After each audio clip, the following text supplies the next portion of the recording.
Everyone, আজকের সকালটা একদম অন্যরকমভাবে শুরু হলো। আমি তোমাদের কালকে বলেছিলাম যে আমি প্রায় 10-12 দিনের দীর্ঘ বিরতি নিয়েছিলাম।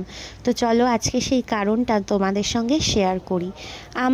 আমাদের বাড়ির সবথেকে প্রবীণতম সদস্যা মানে আমার আম্মা, আমার বরের ঠাকুমা, তিনি পরলোক গমন করেছেন। মৃত্যু সবসময় দুঃখের হয়, সে যতই বয়স হোক না কেন। তো সেই কারণে ব্লগ করার মতো মন মানসিকতা ছিল না। তো আজ ছিল হচ্ছে আম্মার শ্রাদ্ধের অনুষ্ঠান।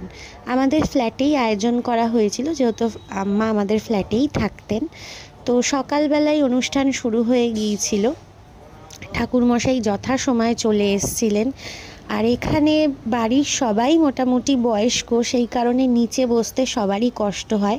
সেই কারণে ঠাকুরমশাই বললেন যে এভাবেই উনি চেয়ারে বসে কাজ করিয়ে নিতে পারবেন।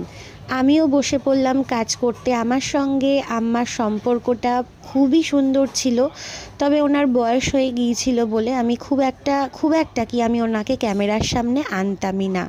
তারপরে আমার কাজ শেষ হলো, তারপরে আমি চলে এলাম বাড়িতে।